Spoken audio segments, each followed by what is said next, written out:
Let's begin with a truth that is often forgotten. You are not bad with technology just because you did not grow up with smartphones. You learned to drive cars that did not even exist when you were a child. You adapted to microwave ovens, ATMs, and bank cards. The online world is simply another tool, and you have every right to use it in a way that feels safe and respectful to you. The goal of this video is not to scare you. It is to give you a set of gentle, practical habits you can use while checking email, paying bills, ordering groceries, or chatting with the family. Think of these habits like the little routines you already follow, such as locking your front door at night or making sure the stove is off before you go to bed. They become part of your day, and after a while, they do not feel like extra work at all. Before we move on, there is one more important reminder. Everyone's situation is different. You may use a computer in a home office, a tablet in your recliner, or a smartphone at the kitchen counter. You might have strong eyesight and quick fingers, or you may be dealing with arthritis, hearing aids, or slower reaction times. All of that is normal. Take from these ideas what fits your life and leave the rest. If you ever feel that stress about online issues is affecting your sleep, your mood, or your blood pressure, talk with your doctor. It is always okay to ask for help with both your health and your digital life. The first habit we'll talk about is a very simple one: slowing down before you respond to anything unexpected. Many problems begin in the same way, with a surprise. An unexpected call that says it is from a government office, a text that mentions a delivery you do not remember, an email that says a grandchild is in trouble in another state. These messages are designed to push you into fast action. They create tension in your chest and a feeling that you must do something right now. One way to protect yourself is to build a small pause into your day. When a message surprises you, imagine it like a stranger knocking on your door at 9 o'clock at night. You would not fling the door wide open. You would look through the peephole, maybe ask who is there, and decide if it is safe. You can do the same thing online. Picture this. It is a Tuesday afternoon and you are sitting in your favorite chair scrolling through messages. A text appears that says, "Your bank account has been locked. Click this link immediately." Your heart might skip a beat. Instead of clicking, you take a slow breath and say to yourself, "Pause." You set your phone down on the table next to your reading glasses. Maybe you stand up, pour a glass of water, and let a minute pass. When you come back, you look more closely. Does the message use your name? Is the spelling odd? Does the link look strange? You might decide to call the phone number printed on the back of your real bank card instead. That simple pause and that choice to use a trusted number can turn a stressful moment into a calm one. Over time, this becomes a habit, much like checking that you have your keys before you close the front door. Another part of this story often gets overlooked. You do not have to respond to everything that appears on a screen. When many of us were younger, a ringing phone felt like an urgent event. You picked up because you assumed the call was important. Today, a call can come from anywhere in the world, and many of them are automated recordings or sales pitches. It is perfectly acceptable to let unknown numbers go to voicemail. You can think of your phone more like a doorbell in a large apartment building. You can look out the window first. If the caller is a real friend, family member, or your doctor's office, they can leave a message and you can decide when to return the call. The same idea applies to emails and text messages. If something seems odd, you can ignore it, delete it, or ask someone you trust to look at it with you. You do not owe a reply to every stranger who finds their way into your inbox. The second big habit is understanding what real messages from real organizations look like in your daily life. Let's take the example of Social Security or Medicare, since many older adults deal with those programs regularly. Think back to the last time you received a letter from them. It likely came by mail in an official envelope. It had clear, printed information, not pushy threats. You may have had time to read it at your dining room table and call the number on the letter during business hours. That is the normal rhythm of official communication. Now compare that to a sudden phone call that threatens arrest if you do not pay immediately, or an email that asks for your full Social Security number or your Medicare card image. Those two situations feel very different, just like the difference between a letter from your doctor and a handwritten note slipped under your door by a stranger. Here's a practical way to apply this habit. You can keep a small notebook near the place where you usually use your computer or phone. On one page, write down the official phone numbers and websites for a few important organizations in your life: your bank, your credit card company, your pharmacy, your doctor's office, Social Security, and Medicare. You might get these numbers from the back of your debit card, from a recent bank statement, from your Medicare card, or from a family member who looks them up on the official website. Once you have that list, treat it like the list of emergency contacts on your refrigerator. When a questionable message appears, you do not have to trust the phone number or link inside that message. Instead, you close it and use your own list to make the call. This small change takes a little effort up front, but it can save you hours of stress later. Before we move on, there is an important detail here. If you share a home with a spouse, partner, or adult child, you can build this list together. Maybe on a Sunday afternoon after lunch, you sit at the kitchen table and compare notes. You might decide that only one person will handle phone calls from the bank, or that any large financial decision must be discussed before it is made. This is not about losing independence. It is about creating a team feeling. Just as some couples divide household tasks, one takes out the trash, another cooks dinner, you can divide digital tasks. Working together can make everything feel more manageable, especially if one of you is more comfortable with devices and the other has more experience reading financial details. The third habit that can make a big difference is learning how to treat your passwords and personal details the way you treat your front door keys. Think about where you keep your house key, car key, or mailbox key. You probably do not hand them to everyone you meet. You might keep a spare with a trusted neighbor, but you would not give it to a stranger who simply asks. Online, your passwords are like those keys.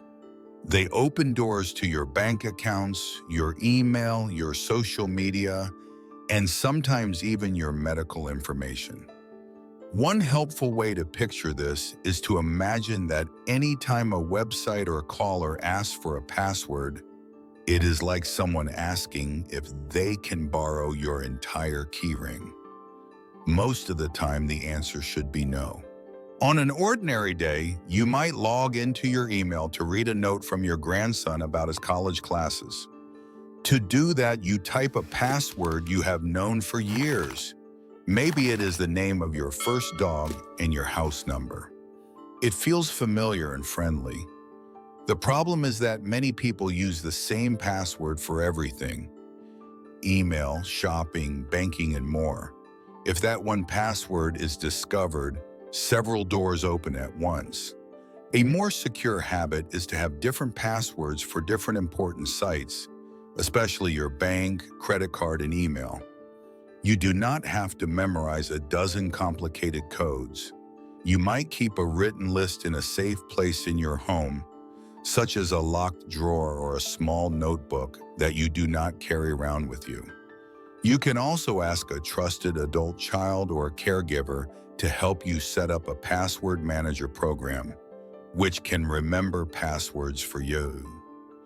If you choose to use a program like that, ask your helper to explain how it works in simple steps and write those down. Another protective habit is learning about an extra security step that some websites offer, often called a code sent to your phone. You may have already experienced this when your bank sends a 6-digit number by text and asks you to type it in before you can see your account.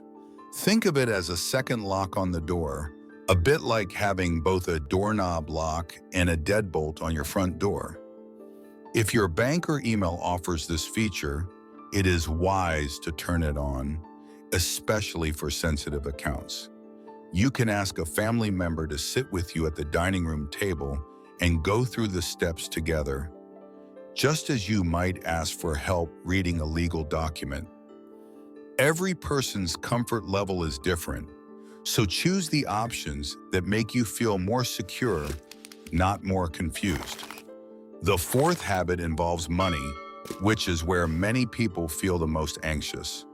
Paying bills online, ordering medication, or buying birthday gifts for grandchildren from your living room can be very convenient, especially if driving has become tiring or difficult. At the same time, there are risks if you are not careful about where and how you share your payment details. One helpful rule is to treat your credit or debit card number like your home address.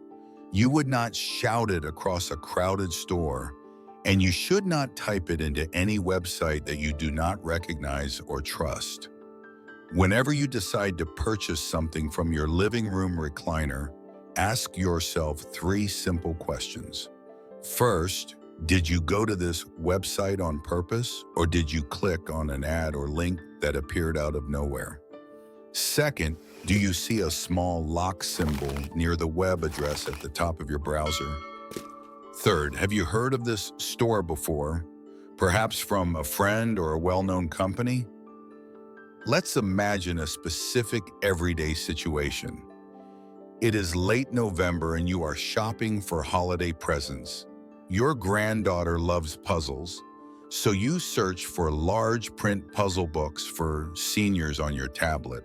Several results appear, some from big familiar companies and some from websites you have never heard of, with names that seem a little odd. One of them advertises a huge discount and flashes a countdown clock that says, "Only 10 minutes left." That is a clue to slow down. Real offers do not usually expire in minutes like that. You might decide to stick with the store you already know, even if the discount is a little smaller. If you feel unsure, you can call a family member and say, "Can you help me order this? I want to make sure the website is real." Asking for a second pair of eyes is not a sign of weakness. It is a sign that you value your hard-earned money and your peace of mind. There is another part of online money use that can be especially sensitive for older adults: donations and gifts.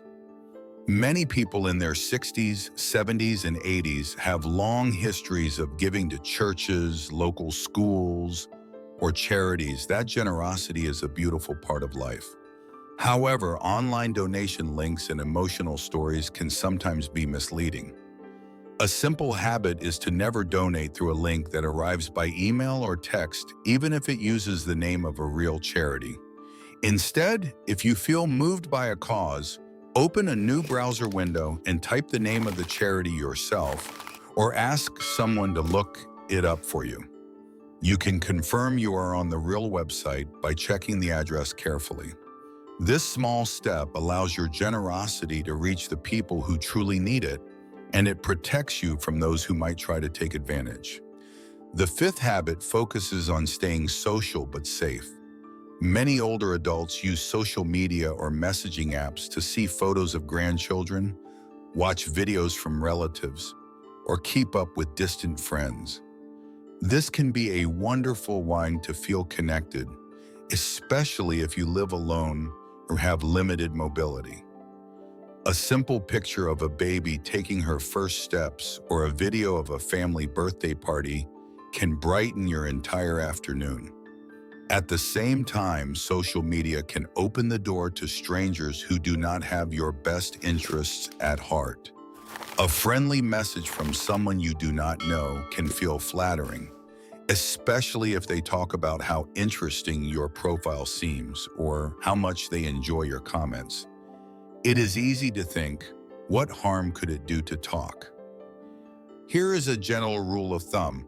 If someone you meet online begins to ask for personal details, money, or secrets, treat that as a bright warning light, no matter how kind they seem.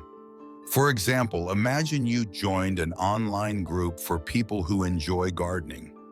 One day, a member you do not recognize sends a private message complimenting your rose bushes and asking about your health.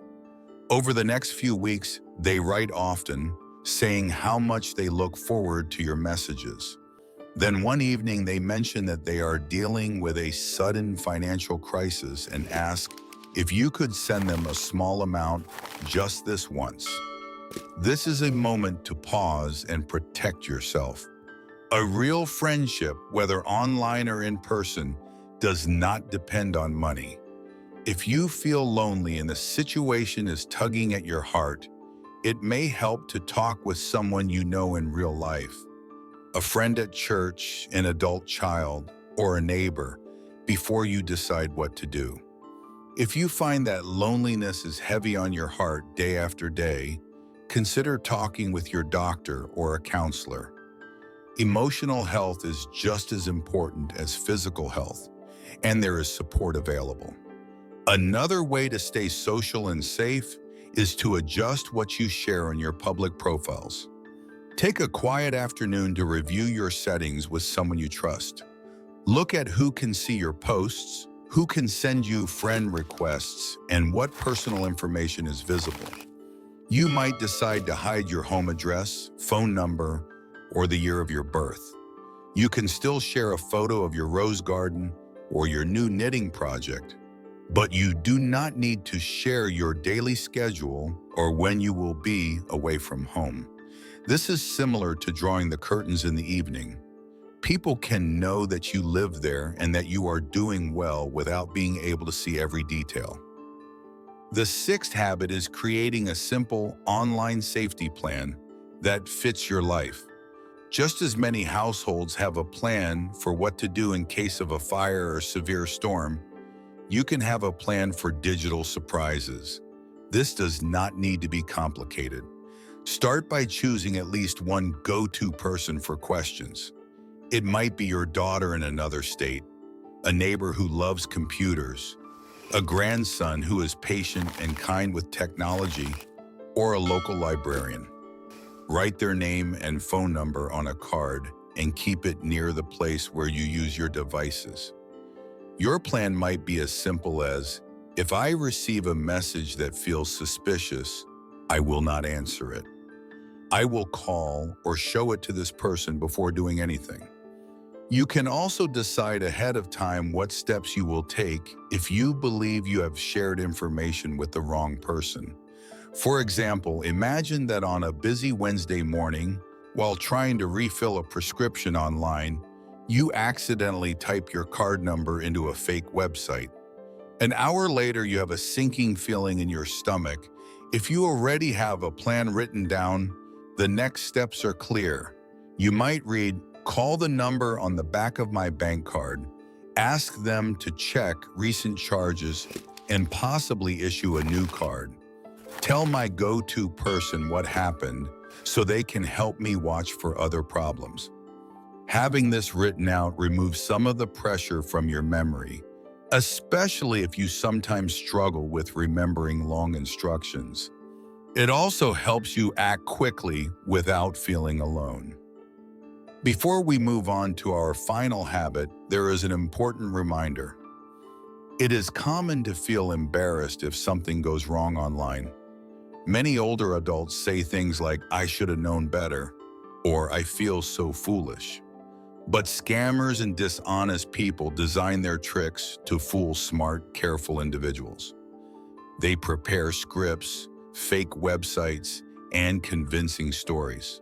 If something has happened to you in the past, it does not mean you are weak or unintelligent. It means someone chose to be dishonest. What matters now is not blame, but learning small steps that can reduce the chances of it happening again. You have already made progress simply by listening and thinking about these habits today. The seventh and final habit is knowing how to care for yourself if something does go wrong, both practically and emotionally. We have already mentioned calling your bank or credit card company if you suspect a problem.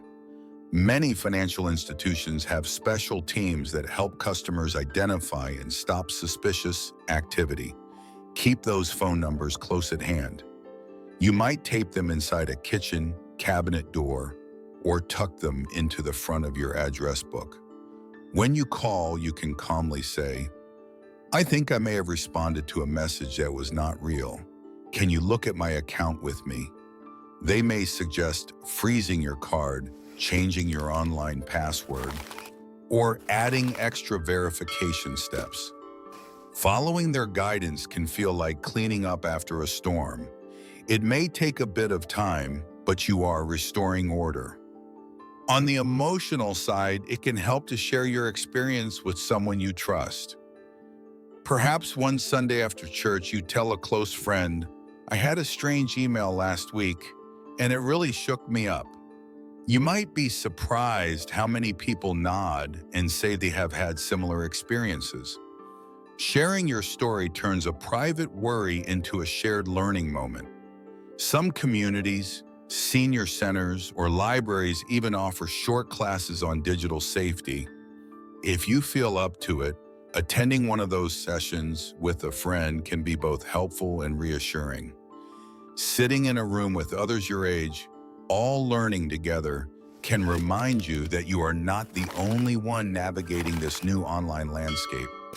If you notice that fear of scams or online problems is making you avoid helpful tools, such as video calls with family, online doctor visits, or portal messages from your clinic, it may be time for an extra layer of support. You can bring this up at your next medical appointment. You might say, "I feel anxious about using the patient portal because I am worried about scams." Your doctor or nurse may be able to explain how their system works, what protections are in place, and how you can tell the difference between a real message from their office and a fake one. If you are feeling ongoing anxiety or trouble sleeping, they may suggest speaking with a counselor or support group. Remember, mental and emotional health are part of your overall well-being, and it is always okay to ask for help in that area. As we bring everything together, think back over your own daily routines. Maybe each morning you take medications at the same time, drink a glass of water, and stretch your legs before breakfast. Perhaps in the afternoon you like to read the newspaper on your tablet or look at photos on your phone. You do not need to change your entire life to be safer online. You only need to weave in a few small habits: pausing before you click, using your own list of trusted phone numbers and websites, keeping passwords like keys, being thoughtful with money, staying social but cautious, making a simple safety plan, and knowing how to respond if something goes wrong. Each habit is like adding one more rail to the staircase, one more light on the porch, or one more label on the pantry shelf. Over time, they make the path smoother and safer without taking away your independence. You have lived through many changes: new presidents, new music, new styles of clothing, and new kinds of work. The rise of computers and smartphones is simply another chapter in that long story. Your experience, patience, and common sense are strengths, not weaknesses. You deserve to feel comfortable when you check your bank balance from your living room, when you order a birthday gift for a grandchild, or when you see your doctor on a video screen. By adding these small safety habits to your day, you are protecting more than your money. You are protecting your time, your confidence, and your peace of mind. I would love to know how this fits into your life. Which of these simple habits do you think will help you the most the next time you pick up your phone or sit at your computer? Maybe it is pausing before you click, or maybe it is writing down a short list of trusted phone numbers. Share your thoughts in the comments so others can learn from your experience too. If you found this helpful and you enjoy calm, practical tips for healthier, safer daily living, after 60, feel free to subscribe and join us here again.